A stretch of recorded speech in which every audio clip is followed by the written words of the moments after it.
on Worcester News tonight, dozens of police departments mourn the loss of Webster officer Michael Lee as the veteran officer is laid to rest. Plus, locals react to the president saying he may be pulling relief from Puerto Rico.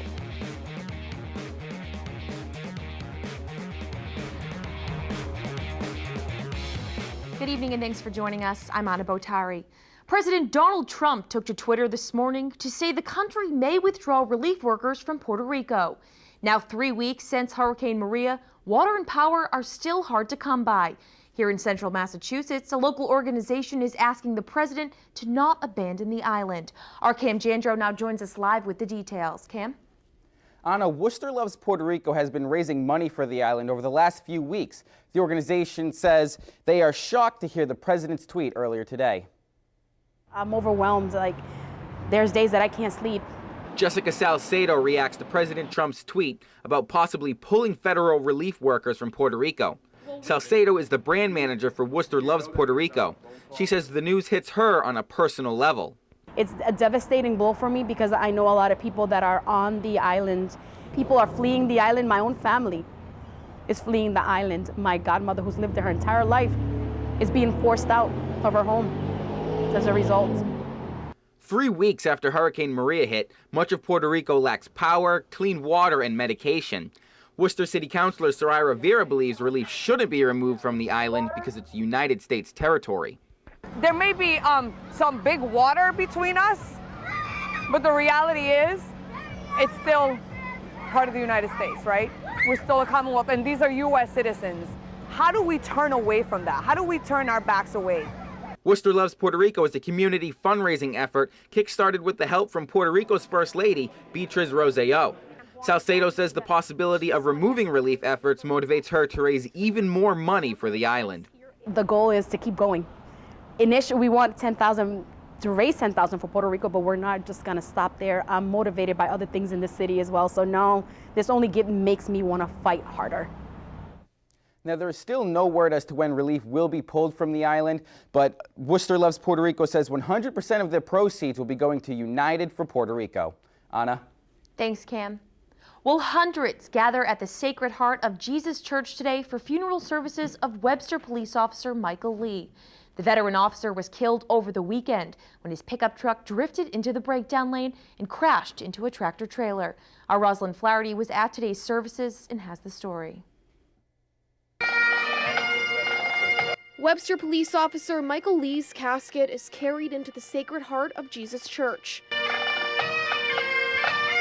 Thursday, hundreds of people and officers from across Massachusetts pay their respects at his funeral. Mike Lee was a phenomenal person. Mike Lee's smile will be forever memorialized. The 38-year-old was killed early Saturday morning. State police say his vehicle struck a tractor trailer in the breakdown lane on 395 in Auburn.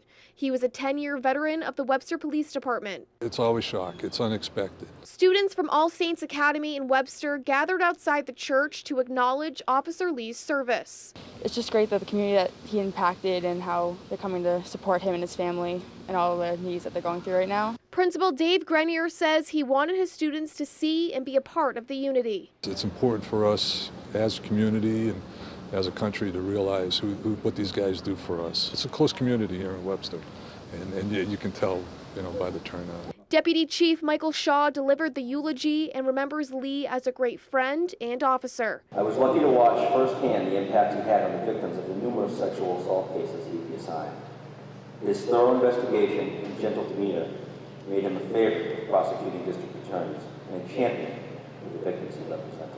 Shaw says he's appreciative of the support the department has received over the past few days and says Lee meant so much to so many and will be missed.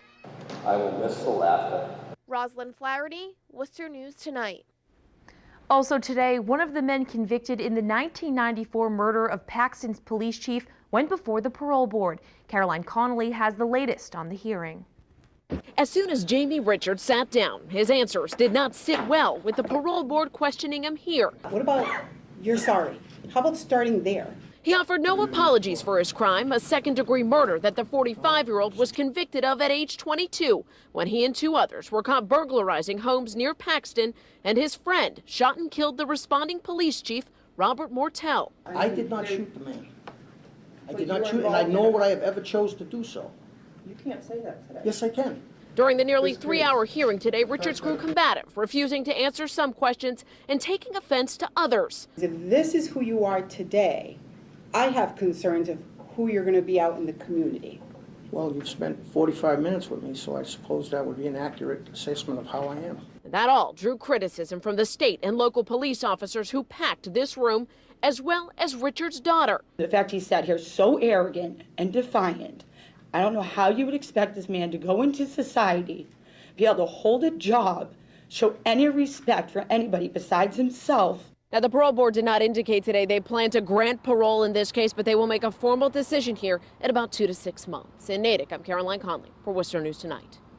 A state trooper accused of beating a suspect following a pursuit from Holden to New Hampshire has been found not guilty. The verdict was announced Thursday in the trial of Joseph Flynn. Prosecutors alleged Flynn used excessive force by punching Richard Simone Jr. following the 2016 chase. But Flynn claims he was assisting other officers in subduing Simone. The Boy Scouts of America unanimously voted this week to allow girls to join their Cub Scout program. The decision is stirring up mixed reviews here in central Massachusetts. Patty Halberg is CEO for the Girl Scouts of Central and Western Mass. She says it's sad boys no longer have an organization focused on just them, while girls still do. She also says it becomes a membership conflict as memberships help fund the Girl Scouts organization. Now, we did ask Halberg if she thinks boys will ever be able to join Girl Scouts. She says she doesn't think so, adding Girl Scouts is very focused on girls and their needs. Well, with Halloween quickly approaching, we got a sneak peek at the Great Pumpkin Nights display at the Ecotarium in Worcester. This year, their annual event will be a little bit different. Instead of going on for one night, they say they'll have the display up and ready to view for 8. Carved pumpkins and statues reaching as high as 15 feet will be dispersed throughout the Ecotarium's 44-acre campus. What we did last year, but we also have food trucks coming, and there's different food trucks each night, so there'll be a variety. We have a gypsy who will be here. She'll be doing stilt walking and some fire breathing and some other entertainment as well. Great Pumpkin Nights begins October 19th, running Thursday through Sunday, and then again the following Thursday through Sunday. Tickets are $16 each. The town of Auburn is set to host a Vigil of Hope event for overdose awareness next week. The goal is to bring the community together to recognize the opioid epidemic happening nationwide. Purple flags outside of Auburn High School reflect the number of lives lost to overdose in Worcester County. The town's Board of Health says they'll be providing educational material and information for support groups to anyone who needs it. The event is Tuesday, October 17th at 7 p.m. It'll be held on the girls' softball field at Auburn High School. A Worcester woman says she's lucky to be alive tonight after a college football coach saves her from choking. As our Olivia Lemon explains, Anna Maria head coach Dan Mulrooney says he just happened to be in the right place at the right time. Didn't seem like anything at the time, and when I went to swallow, it lodged. Patricia Mills knew she needed help Tuesday night. She was choking and ran next door to her neighbor. I hear a loud banging on my door, like someone's in panic. Didn't know what it was. I opened the door to find my neighbor in some type of distress. Dan Mulrooney lives next door to Patricia. The Anna Maria football coach says he knew right away she was in trouble. I whipped her around and found the navel and got into my Heimlich maneuver, and it actually does work. And I've never done that before, and I've never been happier for doing something for someone and not needing any type of reward. Patricia has lived in the same duplex in Worcester for nearly 60 years. She says her background as an EMT helped her stay calm, but still losing air was the most horrifying feeling. But if it wasn't for him, I wouldn't be sitting here right now. He saved my life, absolutely. Mulrooney says while he's thankful for his CPR training and being able to help his landlord, he doesn't feel like a hero. I really think God put me in that situation to help someone, save someone's life, and that was something that I'm reflecting on a lot as the days go by, and it really has shocked me in the last few days. Olivia Lemon, Worcester News Tonight. Now, Mulrooney says the team usually does have practice at night, but thankfully on Tuesday, they only had a morning practice, so he was home at the right